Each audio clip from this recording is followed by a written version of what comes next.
মাছের খামারে চাঁদা দাবি, ব্যবসায়ীকে প্রাণনাশের হুমকি। রূপগঞ্জের সীমান্তবর্তী গ্রাম মস্তুল ও ডেলনা এলাকায় পৈতৃক সম্পত্তির ওপর গড়ে ওঠা সবুজ বাংলা মৎস্য খামার নামে একটি মাছের খামার চাঁদা দাবির অভিযোগ উঠেছে। দাবি করা চাঁদা না পেলে ওই খামারের মালিককে হত্যার হুমকি দিয়েছে চক্রটি। ওই ঘটনায় জীবনের নিরাপত্তা চেয়ে থানায় জিডি করেছেন ভুক্তভোগী ব্যবসায়ী জহিরুল ইসলাম কাউসার। ভুক্তভোগী খামারি কাউসারের অভিযোগ, রূপগঞ্জের সীমান্তবর্তী গ্রাম মন্তুল ও ডেলনা এলাকায় তাদের পৈতৃক সম্পত্তিতে তিনি দীর্ঘদিন ধরে সবুজ বাংলা মৎস্য খামার নামে একটি মাছের খামার গড়ে তুলেছেন।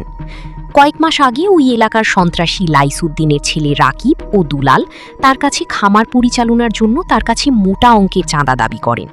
তিনি টাকা দিতে অস্বীকার করলে ওই দুজন লোকজন নিয়ে এসে তার খামার থেকে জোর করে মাছ ধরে নিয়ে যায়।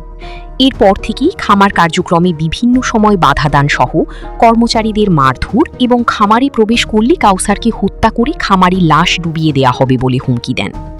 এ বিষয়ে অভিযুক্ত রাকিবের সঙ্গে মুঠোফোনে যোগাযোগ করা হলে তিনি তার বিরুদ্ধে আনা সকল অভিযোগ অস্বীকার করেন। তিনি দাবি করেন, আমাদের বিরুদ্ধে যেসব অভিযোগ করা হয়েছে সেগুলো সম্পূর্ণ মিথ্যা ও ভিত্তিহীন। আমরা কাউকে হুমকি বা চাঁদা দাবি করিনি।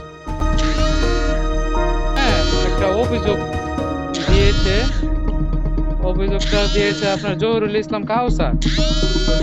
আপনাদের ওনাদের একটা পৈতৃক সম্পত্তির মধ্যে প্রজেক্ট করছে, ওইটা আপনারা চাঁদা দাবি করছেন, ওনাকে প্রাণনাশে হুমকি দিয়েছেন।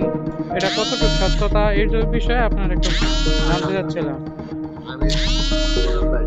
তার মানে আপনি ওদের কাছে চাঁদা চান নাই? না না না, বাবার পৈতৃক সম্পত্তি, আমরা প্রতিনিয়ত এই প্রজেক্ট করে আসতেছি। কিন্তু গত বর্ষা হতে দুলাল রাকিবগণ এই প্রজেক্টে জোর জুলুম করে মাছ ধরে নিয়ে যায় রীতিমতো।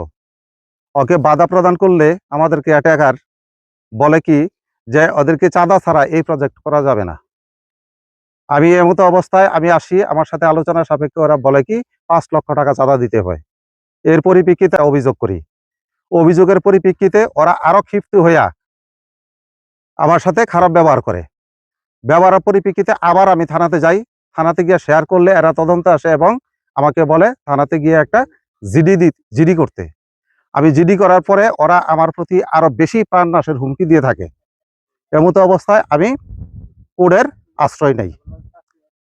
এখন আমার এমন এক পর্যায়ে দাঁড়াইছে, আমার এলাকায় থাকাটা খুব মুশকিল। এই পর্যায়ে আমি আইনের সহযোগিতা চাচ্ছি এবং প্রধানমন্ত্রীর কাছে সহযোগিতা চাচ্ছি। আমার নিরাপত্তার স্বার্থে যেটুক দরকার এটুক যেন আমি পাই, নিরাপত্তা যেন থাকতে পারি।